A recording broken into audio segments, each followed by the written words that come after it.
আল্লাহ রাব্বুল আলামিন আয়াত নাজিল করলেন, ইয়া আইয়ুহাল্লাযীনা আমানু কুতিবা আলাইকুমুস সিয়ামু কামা কুতিবা আলাল্লাযীনা মিন ক্বাবলিকুম লাআল্লাকুম তাত্তাকুন। হোম টু বিলিভার, ওহে বিশ্বাসীরা, তোমাদের উপর রমাদান আল মুবারকের রোজাগুলোকে ফরজ করে দেয়া হয়েছে। সুবহানাল্লাহ পড়বেন না?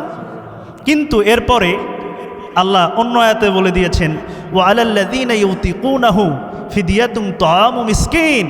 কিন্তু যাদের সামর্থ্য আছে, চাইলে তারা রোজা না রেখে, যারা মিসকিন অসহায় আর্থিক দন্যতায় ভোগে, এদেরকে তোমরা খাবার দিতে পারো। তাআমু মিসকিন, যারা মিসকিন আছে তাদেরকে তোমরা খাদ্য সামগ্রী দিয়ে রোজা না রাখলেও চলবে। তার মানে প্রথম ধাপে অভ্যাসের জন্য দিলেন, দ্বিতীয় ধাপে কি করলেন, একটা রোজা ফরজ করে দিলেন। এরপরে 3 নম্বরে বললেন তোমাদের উপর রোজা ফরজ, তবে যাদের সামর্থ্য আছে তোমরা চাইলে নাও রাখতে পারো। এরপরে আল্লাহ রাব্বুল আলামিন কমপ্লিটভাবে নাজিল করে দিলেন, ফামান শাহিদা মিনকুমুশ শাহরা ফালিয়াসুমহু। ওহে যারা তোমরা রমাদান আল মুবারক পেয়ে যাবে, তোমাদের উপর রমজানের রোজাকে পরিপূর্ণভাবে ফরজ করে দিয়েছেন কে? তার মানে কয়টা ধাপে রোজা ফরজ হয়েছে? আরো জোরে বলেন, কয়টা ধাপে? 4টা ধাপে। এই রমাদান আল মুবারক, রমাদান আল করিম, এই মাসটা হচ্ছে শ্রেষ্ঠ মাস, সাইয়্যিদুশ শুহুর, leader of the all months. যতগুলো মাস আছে সব মাসের শ্রেষ্ঠ মাসের নাম কি? আওয়াজ করে বলেন, সবাই বলতে পারে না রমাদান আল মুবারক। এই যে রমাদান যে শব্দটা, এটা র মিম দত, রমদন ধাতু থেকে নির্গত। এর অর্থ হচ্ছে যে পুড়িয়ে ফেলা, ভস্ম করে ফেলা, জ্বালিয়ে দেয়া। কি জ্বালিয়ে দেয়া?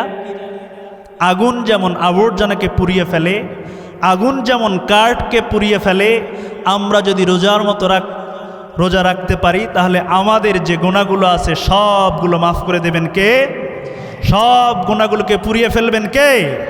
তার মানে আমরা যদি রোজার মতো রোজা রাখতে পারি, আল্লাহ রাব্বুল আলামিন যেভাবে বলেছেন, বিশ্বনবী সাল্লাল্লাহু আলাইহি ওয়াসাল্লাম যেভাবে রোজা রেখেছেন, আমরাও যদি যথাযথভাবে রোজার মতো রোজা রাখতে পারি, আমাদের যত গুনাহ আছে, যত পাপ আছে, সব পাপগুলো পুড়িয়ে ফেলবেন কে? সুবহানাল্লাহ পড়বেন না?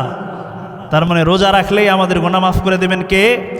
আমার যত গুনাহ আছে মাফ করে দাও রমজানে, দুঃখ ব্যথা ভুলিয়ে দাও, এই তো চাওয়া প্রাণপণে।